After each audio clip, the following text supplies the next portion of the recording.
መጽሐፍ ቅዱስ አዲሱ መደበኛ ትርጉም በኢንተርናሽናል መጽሐፍ ቅዱስ ማህበር በኢትዮጵያ ዘመን አቆጣጠር በ1993 ዓመተ ምህረት ታተመ።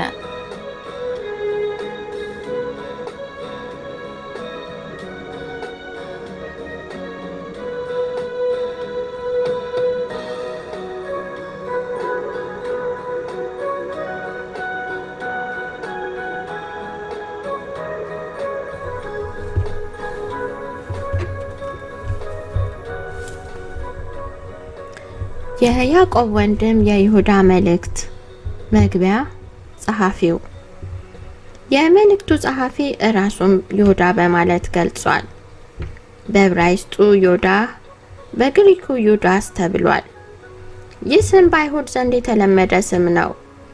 በአዲስ ኪዳን በዚህ ስም ከተጠሩ ሰዎች መካከል የዚህ መልእክት ጸሐፊዎች ሊሆኑ እንደሚችሉ የተገመቱት አንደኛ ሐዋርያው ይሁዳ የአስቆሮቱ ይሁዳ አይደለም።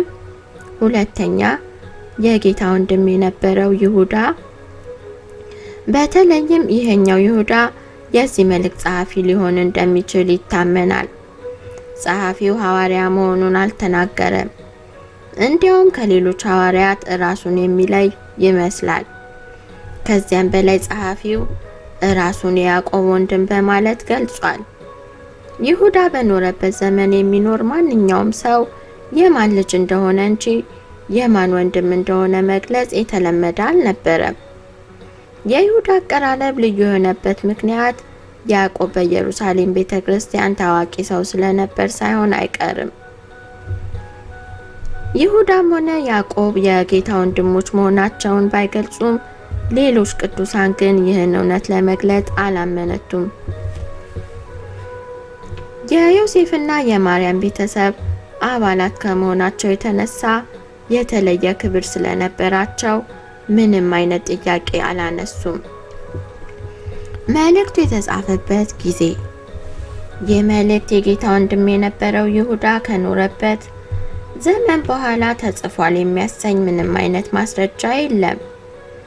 ጸሐፊው የሚቃወመው ኑፋቄ በሁለተኛው ምዕተ ዓመት የነበረው የሐሰት ትምህርት አይነት ሳይሆን በሁለተኛው የጴጥሮስ መልእክት እንደተጻፈው በጥንታዊቷ ቤተክርስቲያን ውስጥ ቀደም ብሎ ያደገና የተስፋፋ ትምህርት ነበር።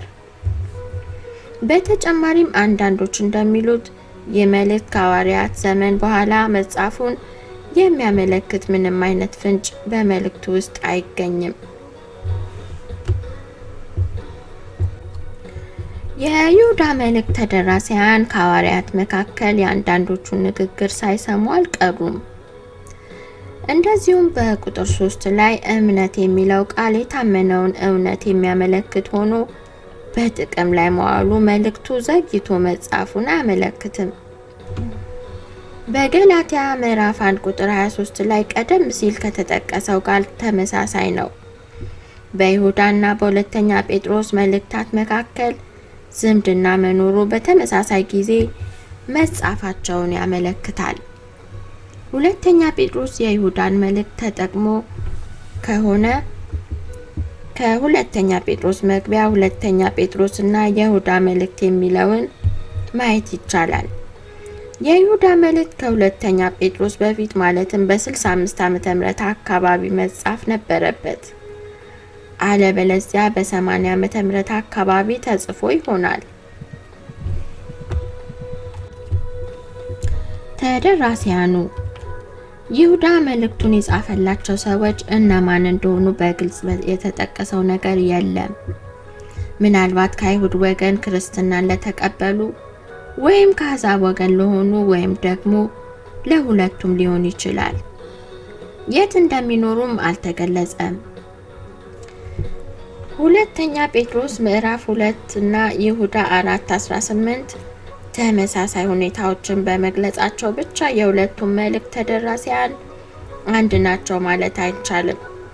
ከላይ በተጠቀሱት ሁለት ምንባቦች የተገለጹት የሐሰት ትምህርቶች በአዲስ ኪዳን ዘመን ተሰራጭተው ነበር። የተጻፈበት ዓላማና ሁኔታ ይሁዳ ለተደራሲያኑ ስለ ድነት የመጽሐፍ ጉጉት በነበረው ጊዜ የእግዚአብሔርን ጸጋ አጥላልተው የሚያስተምሩና ስነ ምግባር የጎደላቸው አንዳንድ የሐሰት መምህራን ተነስተው ነበር። እነርሱም በቅድሚያ ማስጠንቀቅ እንደሚገባው በማሰብ ይህን መልእክት ጽፎላቸዋል። እነዚህ ሐሰተኞች መምህራን አማኞች በጸጋ ከዳኑ በኋላ ኃጢአታቸው እንደማይቆጠርባቸውና ኃጢአት የመስራትን ፈቃድ የተሰጣቸው እንደሆነ ለማሳመን ጥረት አድርገዋል። ይሁዳ ተደራሲያኑን ከእንዲህ አይነት ሰዎች እንዲጠነቀቁና የተጣመመውን ትምህርታቸውን በሚያድነው የእግዚአብሔር ጸጋና የእውነት ትምህርት ለመቃወም መዘጋጀት እንዳለባቸው ሊያሳስባቸው ፈልጓል። እነዚህ ሐሰተኛ መምህራን ኖስቲኮች እንደሆኑ ይገመታል። ግምቱ ትክክል ከሆነ ላደገው የሁለተኛው ምዕተ ዓመት የኖስቲሳውያን አስተምሮ መስራቾች መሆናቸውም ግልጽ ነው።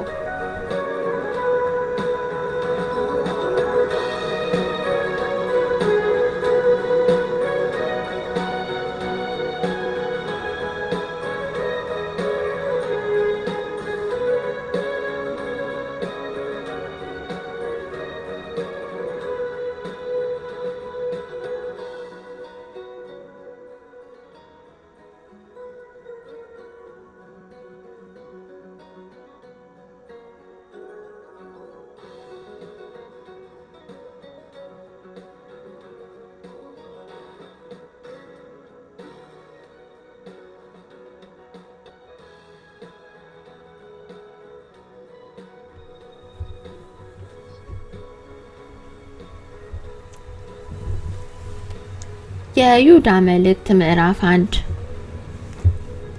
የኢየሱስ ክርስቶስ አገልጋይና የያዕቆብ ወንድም ይሁዳ ለተጠሩት በእግዚአብሔር አብ ለተወለዱትና በኢየሱስ ክርስቶስ ለተጠበቁት ምሕረት፣ ሰላምና ፍቅር ይብዛላችሁ።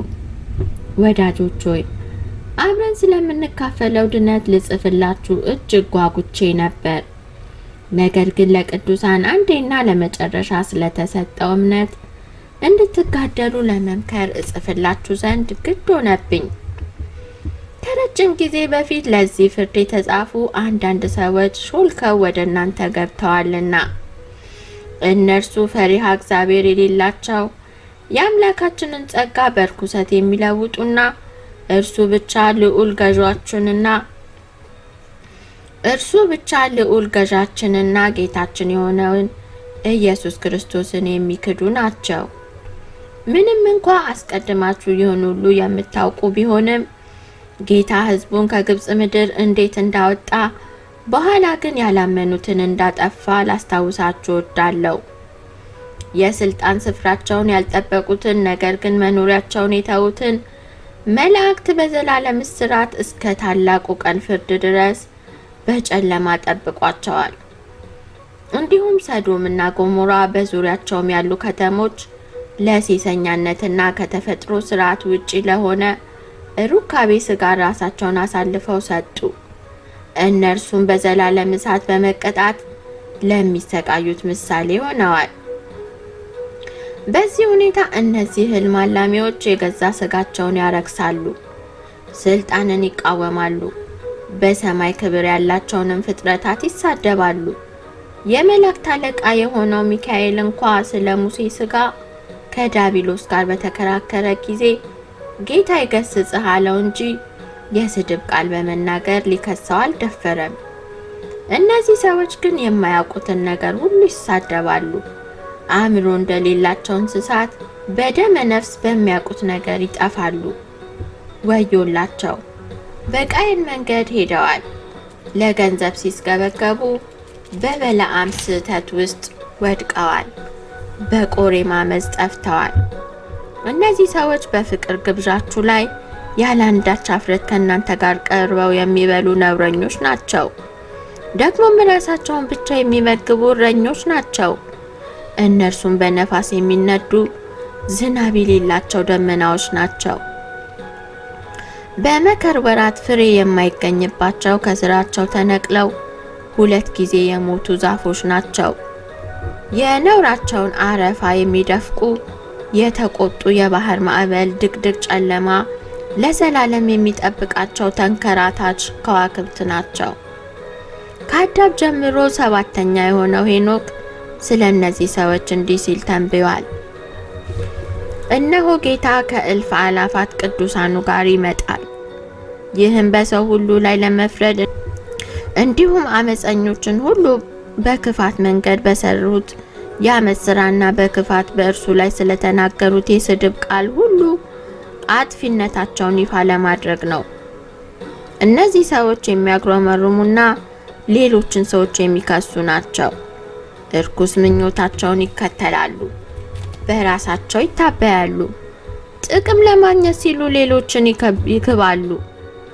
ነገር ግን ወዳጆች ሆይ የጌታችን የኢየሱስ ክርስቶስ ሐዋርያት አስቀድመው የተናገሩትን አስታውሱ። እነርሱም በመጨረሻው ዘመን እርኩስ ምኞታቸውን የሚከተሉ ዘባቾች ይመጣሉ ብለዋቸዋል። እነዚህ ሰዎች በመካከላችሁ መለያየትን የሚፈጥሩ፣ በደመ ነፍስ የሚነዱ፣ መንፈስ የሌላቸው ናቸው። እናንተ ግን ወዳጆች ሆይ እጅግ ቅዱስ በሆነው እምነታችሁ ራሳችሁን ለማነጽ ትጉ፣ በመንፈስ ቅዱስም ጸልዩ። ወደ ዘላለም ሕይወት የሚያደርሳችሁን የጌታችን የኢየሱስ ክርስቶስን ምሕረት ስትጠባበቁ ሳለ በእግዚአብሔር ፍቅር ራሳችሁን ጠብቁ። ተጠራጣሪ ለሆኑት እራሩላቸው። አንዳንዶችን ከእሳት ነጥቃችሁ አድኗቸው። ሌሎች ደግሞ በርኩስ ሥጋ የተበከለውን ልብሳቸውን እንኳ እየጠላችሁ በፍርሃት ምሕረት አሳዩአቸው። እንዳትወድቁ ሊጠብቃችሁና ያለ ነቀፋና በደስታ በክብሩ ፊት ሊያቀርባችሁ ለሚችለው እርሱ ብቻ አዳኛችን ለሆነው አምላክ በጌታችን በኢየሱስ ክርስቶስ በኩል ከዘመናት ሁሉ በፊት አሁንና እስከ ዘላለም ድረስ ክብር፣ ግርማ፣ ኃይልና ስልጣን ይሁን። አሜን።